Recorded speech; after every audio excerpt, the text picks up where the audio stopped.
আর মুসলমানদেরকে আল্লাহ রাব্বুল আলামিন একটা নিয়ামত দান করেছেন, যে নিয়ামতের নাম হচ্ছে ইসলাম। এটি সবচেয়ে দামি আমাদেরকে আল্লাহ পাক দান করেছেন। ইসলাম মানে কি আমরা জানি, সকলেই জানি ইসলাম মানে শান্তি, তাই না ভাই? ইসলাম মানে হচ্ছে শান্তি, যেটা আমরা সকলেই জানি। পাড়া মহল্লায় কিতাবাদি মুরব্বী সবাই বলে ইসলাম মানে শান্তি।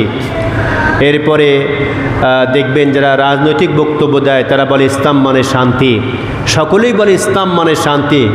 সকলেই, রাষ্ট্রের প্রধান তিনিও বলেন, এমপি মন্ত্রী বলেন, কিতাবে লেখা আছে, কোরআনে আছে ইসলাম মানে শান্তি। কিন্তু এত মানুষ বাংলার জমিনে থাকার পরেও শান্তি নামের জিনিসটা গেল কোথায়?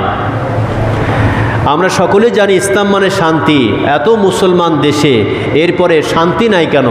শান্তি নামক জিনিসটা কোথায় গেল? শান্তি কোথায়? আপনার মেয়ে যদি স্কুলে যায়, স্কুলে তার বডিগার্ড দেওয়া লাগে, পাঁচ আপনার না হয় ভাবিরে যাওয়া লাগে, হয় ভাবি পাঁচ যাবে, নচেত আপনাকে যেতে হবে। কেন? মেয়েকে স্কুলে পাঠানোর জন্য, স্কুলে পৌঁছে দিতে হবে, নচেত পথে ঘাটে মেয়ের সমস্যা হতে পারে, মেয়ের বিপদ আপদ হতে পারে, বকাটের ছেলেরা তার পিছে লাগতে পারে, ঝামেলা হতে পারে, শুধু ছেলেরা অনেক কিছু হতে পারে। কেন? তাহলে মেয়ের নিশ্চয়তা নাই। আপনার ওয়াইফ যদি কোথাও যায় তাও কারোর সঙ্গে যাওয়া লাগে, একাকী যেতে পারে না। আপনি ঢাকা থেকে বাড়ি আসবেন, রাত 12টা বেজে গেল, আপনি নেমেছেন মুজারমের স্ট্যান্ডে, নেমে ভাবতেছেন এত টাকা কাছে আছে, কেমনে যাব বাসায়? যদি ছিনতাই করে নিয়ে নেয়, তাহলে শান্তি নাই। আপনার ছেলে মেয়ে আপনার কথা শোনে না, ছেলে মেয়ের বিষয়ে আপনার শান্তি নাই। এত টাকা পয়সা খরচ করে বিয়ে করেছেন, আপনার স্বাদের প্রাণের স্ত্রী, সে আপনার কথা শোনে না, এখানেও শান্তি নাই। অর্থাৎ এ টু জেড কোনো জায়গায় শান্তি নাই। কেন? আমরা তো মুসলমান, সবাই মুসলমান, চাই শান্তি, শান্তি নাই কেন? শতকরা 90-95 জন লোক মুসলমান, সবাই জানি ইসলাম মানে শান্তি, কিন্তু সেই ইসলাম মানে শান্তি হওয়ার পরেও কেন শান্তি নাই? কারণটা কি? কারণ হচ্ছে এটাই, ইসলাম মানে শান্তি, এটা আমরা জানি, সকলেই জানি, কিন্তু মেনে ইসলামের কাজ করি না। ইসলাম মানে শান্তি সবাই জানি, কিন্তু ইসলামকে মেনে ইসলাম অনুযায়ী কাজ করি না। এজন্য ইসলাম আমাদের শান্তি দিতে পারে না। ইসলাম মুখে মুখে আছে, আপনার কর্মে নাই। ইসলাম জিনিসটা মুখে আছে, আপনার কর্মে নাই। আপনার ব্যবসায় ইসলাম নাই, আপনার মেয়ের ভিতরে ইসলাম নাই, আপনার মধ্যে ইসলাম নাই, আপনার বিবির মধ্যে ইসলাম নাই, আপনার অর্থনৈতিকের ভিতরে ইসলাম নাই, আপনার রাজনৈতিকের মধ্যে ইসলাম নাই। শুধু বইয়ের পাতা ইসলাম, কোরআনের পাতা ইসলাম, আপনার মুখে ইসলাম, মানুষের মাঝে ইসলাম। এই ইসলাম থেকে জীবনে শান্তি হতে পারে না। ইসলামকে মানতে হবে, আপনার মধ্যে ইসলাম সেট করতে হবে। আপনার 3.5 বডির মধ্যে ইসলাম সেট যখন করবেন, আপনার জীবনে শান্তি চলে আসবে। আপনার মেয়ের জীবনে যখন ইসলাম ফিট করবেন, আপনার মেয়ে আপনার মধ্যে শান্তি চলে আসবে। আপনার বিবির মধ্যে যখন ইসলাম সেট করবেন, আপনার বিবি এবং আপনার মধ্যে শান্তি আসবে। আপনার ছেলের মধ্যে যখন ইসলাম সেট করবেন, আপনার মধ্যে, আপনার ছেলের মধ্যে শান্তি চলে আসবে ইনশাআল্লাহ। এই জন্য শুধু বইয়ের পাতা ইসলাম থেকে লাভ নাই। শুধু বইয়ের পাতা ইসলাম, আমরা মুখে মুখে বললাম ইসলাম, কিন্তু ব্যক্তিগত জীবনে, পারিবারিক জীবনে, সামাজিক জীবনে ইসলামকে আশ্রয় দিলাম না। ইসলাম তো আপনার পরিবারে আসতে চায়, ইসলাম আপনার স্বামী স্ত্রীর মধ্যে আসতে চায়, ইসলাম স্বামী স্ত্রী মধুর মিলনের মধ্যে আসতে চায়। আপনি ইসলামকে গলা টিপে বাইরে রেখে গেট লাগায়া আপনি রয়ে গেলেন, তাহলে ইসলামে শান্তি দিবে কেমন করে? এই জন্য শান্তি নিতে হলে ইসলাম মানা লাগবে। আজকে এই বিষয়ে আলোচনা। আল্লাহ নবী বলেন,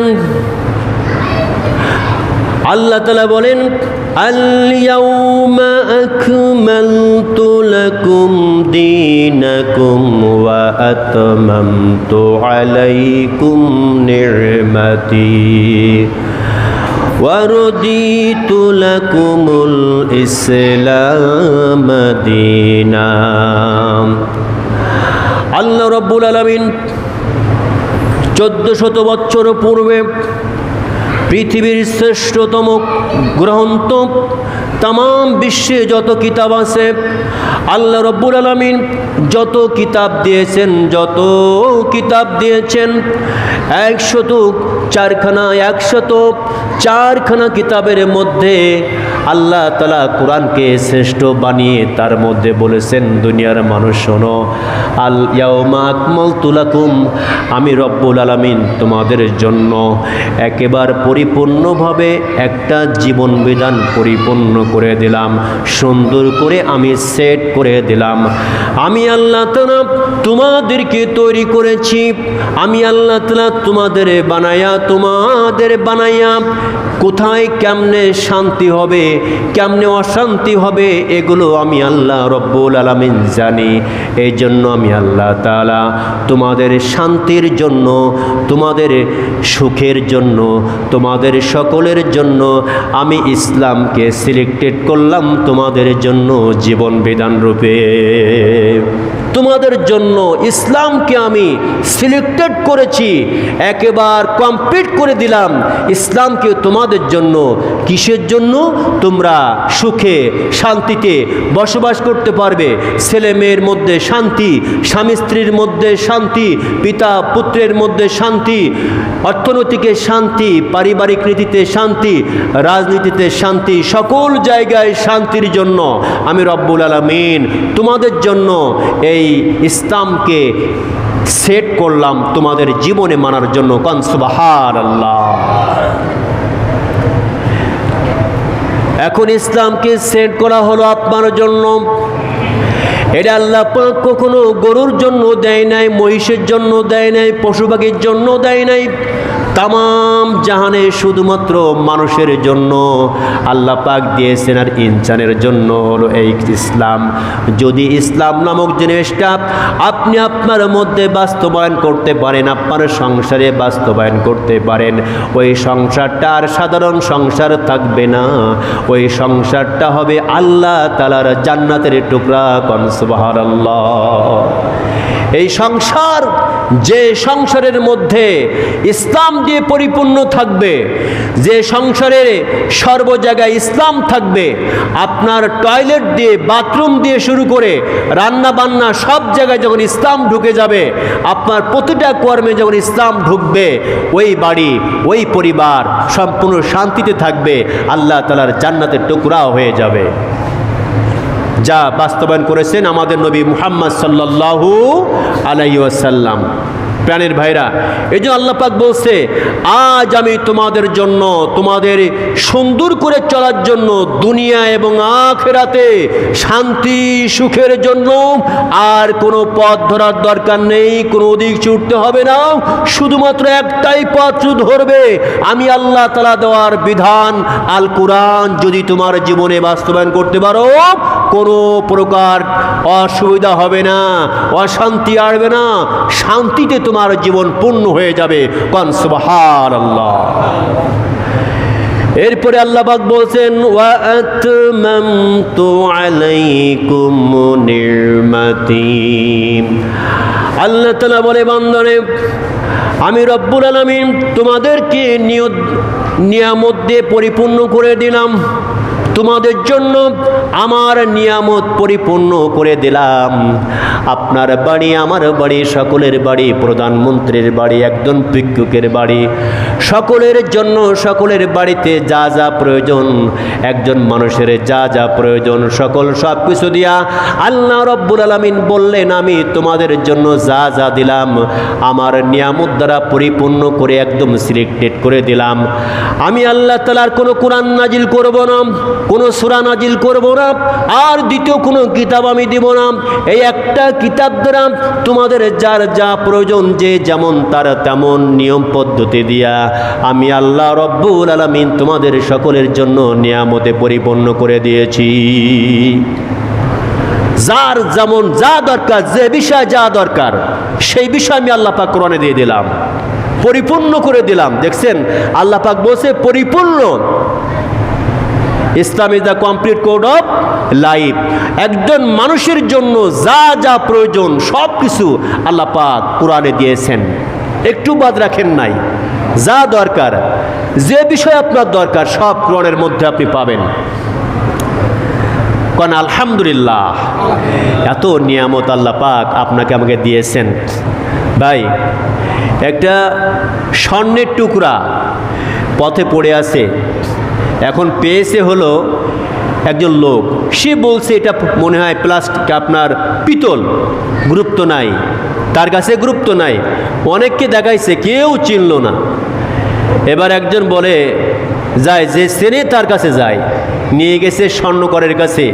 স্বর্ণকারের কাছে যাওয়া মাত্রই বলছে, মাশাআল্লাহ, এ তো ভালো দামি জিনিস, এ তো স্বর্ণ, এ তো খুব দামি জিনিস, এটা যত্ন করে রাখতে হবে, ফেলে দিলে হবে না। এটা ফেলে দেওয়ার জিনিস নয়, যত্ন করে রাখো, চুরি হয়ে যাবে, অনেক দামি জিনিস। কারণ কি, স্বর্ণকার স্বর্ণ চিনতে পেরেছে, আপনি আমি চিনি নাই। এজন্য ইসলাম কি জিনিস ইমানদার বুঝবে। ইমানদার ছাড়া কেউ ইসলাম সম্পর্কে বুঝবে না। যে বুঝবে সে জানবে কি জিনিস নিয়ামত পেলাম। এজন্য বোঝার চেষ্টা করতে হবে। বলবেন সবই বুঝি, কোরআন বুঝি না, তা তো হবে না, বুঝতে হবে। আপনার যখন শিশু বয়স ছিল, ছোট ছিলেন, ছোট্ট বয়স যখন আপনার ছিল, যখন ভূমিষ্ঠ হয়েছেন, ওই সময় মারা গেলে আপনি জান্নাতি, কারণ আপনার প্রতি হিসাব নিকাশ নাই, আপনি পাপ করেন নাই, কিছু করেন নাই। এখানে একটা কথা আছে। আচ্ছা ভাই, এটি প্রশ্ন, মনে করেন যারা হিন্দুর ঘরে জন্ম নেয়, আমাদের এদিকে তো হিন্দু কম আছে, লতিফপুরে কিছু অংশে হিন্দু আছে।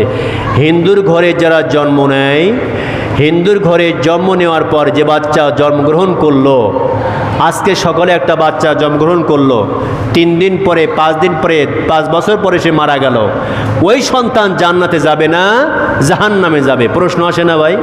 কারণ আল্লাহ নবী একটা হাদিসে বলেছেন, কুল্লু মাউলুদুন ইউলাদু আলাল ফিতরাত। আল্লাহ নবীজি বলছেন প্রত্যেক বাচ্চা তার সে ইসলামের উপরেই জন্মগ্রহণ করে। কারণ সুবহানাল্লাহ, প্রত্যেক বাচ্চা সে তার ইসলামের উপরে জন্মগ্রহণ করে। আল্লাহ নবী এখানে কোনো হিন্দুর কথা বলেন নাই, কোনো মুসলমানের কথা বলেন নাই, কোনো মুত্তাকিনের কথা বলেন নাই। আল্লাহ নবী যে বলেছেন কুল্লু মাউলুদুন ইউলাদু আলাল ফিতরাত, প্রত্যেক শিশু, প্রত্যেক বাচ্চা যখন জন্মগ্রহণ করবে, ওই বাচ্চা যদি মারা যায়, ওই বাচ্চা তখন জান্নাতি হবে। ওই বাচ্চা যেহেতু ইসলামের পরে জন্মগ্রহণ করেছে, হিন্দুর ঘরে হলেও, নাম তার শ্রীকৃষ্ণ হতে পারে, নাম তার হরেন হতে পারে, কার্তিক হতে পারে, খগেন হতে পারে, এগুলো হিন্দুদের নাম। আছে কিনা ভাই? কার্তিক আছে, গণেশ আছে, কত কি আছে, সরস্বতী ইত্যাদি। এই নাম নিয়ে বাচ্চা বাড়িতে আসলো, বাচ্চার বয়স 4 বছর, 3 বছর, 5 বছর। আমার ভাইরা, ওই বাচ্চা যদি মারা যায় তাহলে পরে ওই বাচ্চা জান্নাতি হবে ইনশাআল্লাহ। কারণ প্রত্যেকটা শিশু তার ফিতরাতের উপরে জন্মগ্রহণ করে, ইসলামের উপরে জন্মগ্রহণ করে। বাচ্চা যখন বড় হয়, এই বাচ্চা যখন বড় হয়, বাচ্চা যখন বড় হয়, আস্তে আস্তে বাচ্চা যখন বড় হয়, এই বাচ্চাকে বাবা মা হয় হিন্দু বানায়, না খ্রিস্টান বানায়, না ইহুদি বানায়। ইহুদির ঘরে হলে পরে, বড় হলে পরে বাবা মাকে দেখে ইহুদি হয়ে যায়, খ্রিস্টান হলে পরে বাবা মাকে দেখে শিখে খ্রিস্টান হয়ে যায়, মুসলমানের ঘরে হলে পরে এই বাচ্চা মুসলমান হয়ে যায়। এজন্য ছোট্ট বাচ্চা যা হয়, এই বাচ্চাগুলো নিষ্পাপ, এরা ইসলামের পরে জন্মগ্রহণ করে। আপনার আমার যে বাচ্চাগুলো হয়, এই বাচ্চাগুলো একেবারে নিষ্পাপ, ফেরেশতার মতো, কোনো পাপ নিয়ে দুনিয়া আসে না।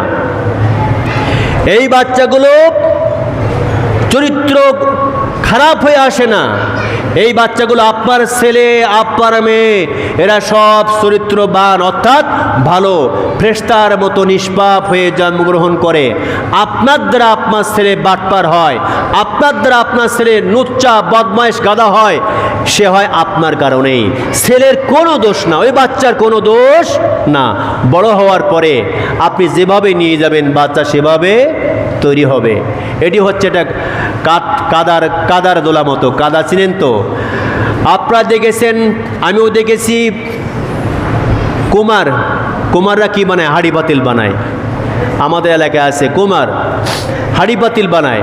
এখন অবশ্য নাই, আগে ছিল, দেখতাম আমাদের আশেপাশে আছে। কুমাররা এই কাদাকে অনেকবার মিশায়া অনেক সুন্দর করে কাদাগুলো মিশ্রণ করে নরম তৈরি করে এবার একটা চাক্কির উপরে দিয়ে দেয়। ইচ্ছা মতো যেদিকে ঘোরায় সেদিকে ওই নরম কাদাটা ঘুরতে থাকে। এই কাদা একবারও বলে না যে আমি ডানে যাব না বামে যাব না। ওই কাদার মালিক করে বলে তোরা আমি পাতিল বানাবো, হাড্ডি কয় হব, ও তার কয় না যে হতে পারবো না। যদি বলে তোরা আমি ব্যাংক বানাবো, টাকা পয়সার ব্যাংক হব। যদি বলে কলস তৈরি করব, সে কলস হতে রাজি। সে তো নরম কাদা, ছোট।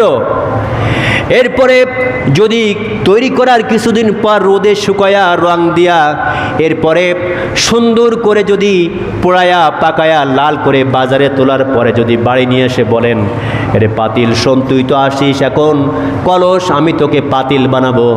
100 বার বলবেন, চেষ্টা করবেন, ওই কলস কোনো দিন আর পাতিল হবে না।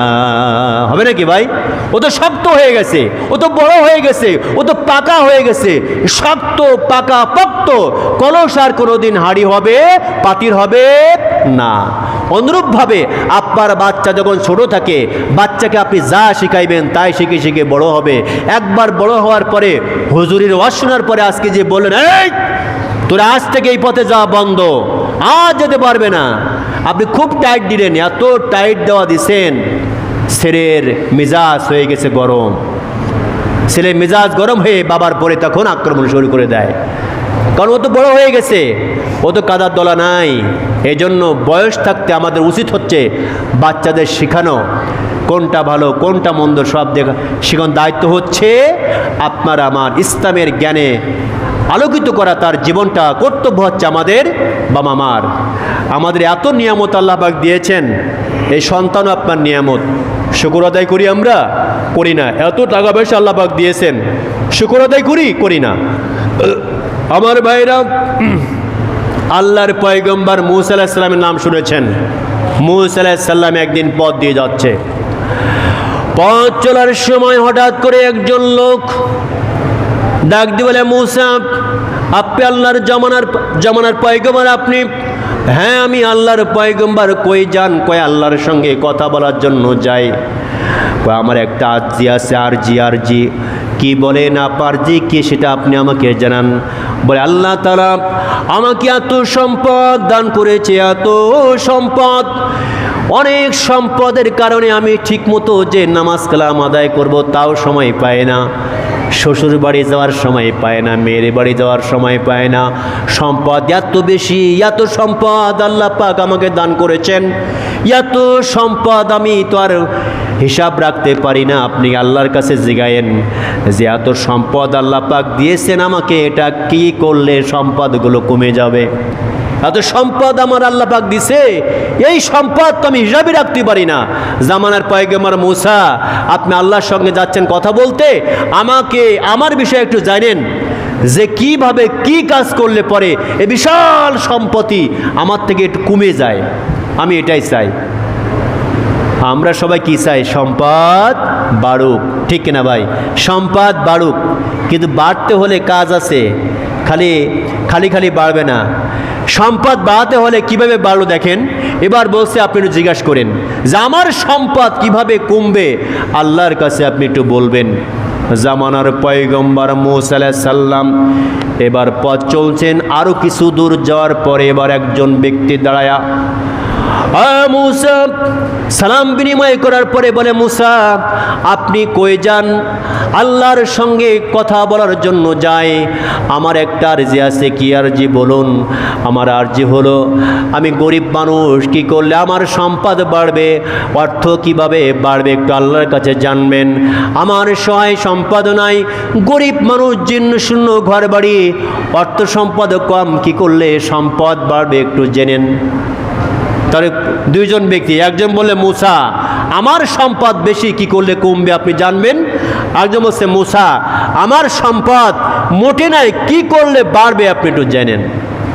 আল্লাহর পয়গম্বর মুসা আলাইহিস সালাম আল্লাহর কাছে যে সংক্ষেপে কথা বলি, কথাবার্তা কমপ্লিট করে লাস্টে বলছে, আল্লাহ দুইটা আরজি আপনার কাছে আছে। কি আরজি বলো?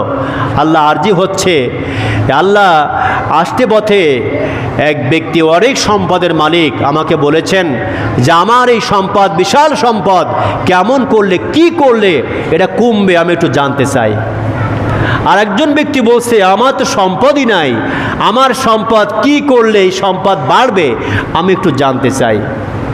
আল্লাহ তাআলা বললেন, মুসা যার বেশি সম্পদ তাকে তুমি যে বলিও সে যেন আজ থেকে আমার প্রশংসা করা কমিয়ে দেয়, আজ থেকে যেন সে আমার প্রশংসা করা কমিয়ে দেয়, তাহলে দেখবা তার সম্পদ সব অর্থাৎ নাশুকর করে, শুকরিয়া আদায় করার দরকার নাই।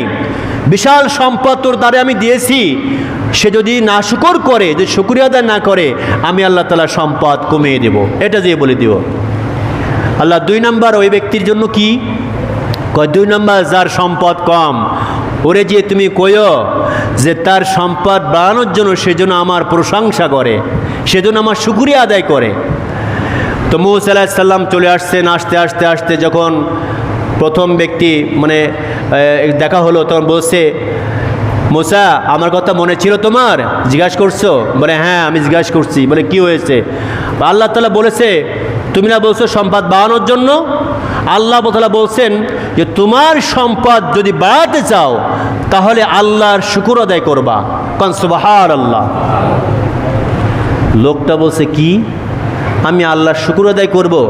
আমার এমনিতে কিছু নাই, শুকর না তখন আদায় করব যদি আমার সম্পদ বেশি থাকে। আমার তো সম্পদই কম, তাহলে আমি সম্পদের জন্য কীভাবে আমি আল্লাহর কাছে শুকর আদায় করব? তো এই পদ্ধতি বলছে হ্যাঁ। তারপরে একজনের কাছে যে বলছে তোমার কি খবর? বলছে মুসা আলাইহিস সালাম বলছে এখানে খবর হচ্ছে যেহেতু তুমি বলেছো যে তোমার সহায় সম্পদ যা আছে এটা কমাতে হলে কি করতে হবে তাই, তা আল্লাহ তাআলা বলেছেন যে সহায় সম্পদ তোমার আছে এটা কমাতে হলে আজ থেকে আল্লাহর শুকর তোমার করা বাদ দেওয়া লাগবে, না শুকর করতে হবে, আল্লাহর প্রশংসা তুমি আর করবে না, আল্লাহ পাক তোমার সম্পদ নিয়ে নেবে। সঙ্গে সঙ্গে বলছেন মোটেই না, আস্তাগফিরুল্লাহ, আমি পারবো না। আমার সম্পদ যে মালিক আমাকে দিয়েছেন, যে রব আমাকে দিয়েছেন, আমার সম্পদ সে নিয়ে নিক আর নাই নিক, এই প্রশংসা যেটা আমি করি আমার মালিকের, আমার রবের, আমি কোনোদিন এই প্রশংসা করতে কমতি করব না। আজীবনকাল যতদিন বেঁচে থাকবো শুকর করব, আমি কোনোদিন শুকরিয়া ছাড়তে পারবো না। কারণ সুবহানাল্লাহ। এজন্য সহায় সম্পদ যা আমাদেরকে আল্লাহ পাক দিয়েছেন যদি আপনি শুকর করেন আপনার আরও ভালো হবে, উন্নতি হবে। আমরা তো খালি বলি না আল্লাহ আমার কিছুই দিল না, পাশে 3 তলা বাড়ি আর আমার সবে দোসালা হাফ বিল্ডিং বাড়ি, আমার কি দিল? আল্লাহ তোর নাখোশ হয়ে যায়, রে বান্দা তোর তো আমি ওই ঢাকার বড় বড় বিল্ডিংয়ের সামনে, মার্কেটের সামনে হাতে থালা দিয়ে বসাই দেয় নাই, তোর তো মসজিদের গেটে হাতে থালা দিয়ে বসাই দেয় নাই, তোর তো হাত পা সব দিয়েছি, সুন্দর সুঠাম দেহ দিয়েছি, তুই কোন বিবেকে কিভাবে বলিস যে আল্লাহ আমার ভালো রাখে নাই? যে অবস্থায় আছিস ওই অবস্থা আলহামদুলিল্লাহ বল, আমি আল্লাহ পাক তোর সহায় সম্পদ আরো বাড়াবো। কারণ সুবহানাল্লাহ। প্রশংসা মালিক কে ভাই? আরো জোরে। প্রশংসার মালিক হচ্ছে আল্লাহ, এটা আপনাদের আমার বিশ্বাস করতে হবে। প্রশংসা শুকর যত আদায় করবেন আপনার ততই সম্পদ, সহায় সম্পদ বাড়বে। এবার আসেন এই কথাগুলো কেন বললাম? আল্লাহ রব্বুল আলামিন আপনাকে আমাকে যে নিয়ামত দান করেছেন ইসলাম, এর শুকর আদায় করতে হবে, নচেত এরই দরুন কিয়ামতের মাঠে আপনি আমি আল্লাহর কাছে আসামি হয়ে যাব। ইসলাম নামক যে আপনার নিয়ামতটা আল্লাহ পাক দিয়েছেন, এই নিয়ামতের শুকর আদায় না করলে আপনি নাশকরকারী হয়ে যাবেন। যদি কেউ কিছু আপনাকে দেয় তার শুকর করতে হয় তো মাশাআল্লাহ ভাই আপনি দিয়েছেন আলহামদুলিল্লাহ বলতে হয় না ভাই? আমরা বলি আল্লাহ পাক যে আপনাকে দিয়েছেন ইসলাম নামক একটা মহা দৌলত, আপনি তো তার শুকর আদায় করলেন না, কিছুই তো বললেন না। প্রশ্ন আসতে পারে শুকর আদায় করব কিভাবে? আল্লাহ পাক রব্বুল আলামিন যে আপনাকে দিয়েছেন ইসলাম, যে জিনিসটা আপনাকে দিয়েছেন ইসলাম, এই ইসলামটাকে আল্লাহ তাআলার ইসলামের জন্য প্রশংসা কিভাবে করবেন, তাই আল্লাহ শুকরিয়া কিভাবে করবেন তা আমি বলছি।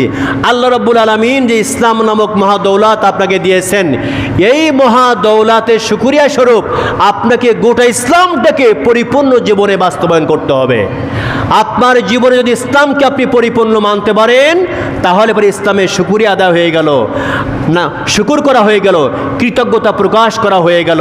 আল্লাহ পাক খুশি হবে। নচেৎ শুধু মুখে মুখে ইসলাম স্বীকার করলেন, মানলেন না, কিয়ামতের মাঠে আপনি আমি দায়ী হয়ে যাব প্রাণের ভাইরা। এজন্য ইসলামকে শুধু মুখে বললে হবে না, আপনার জীবনে বাস্তবায়ন করতে হবে।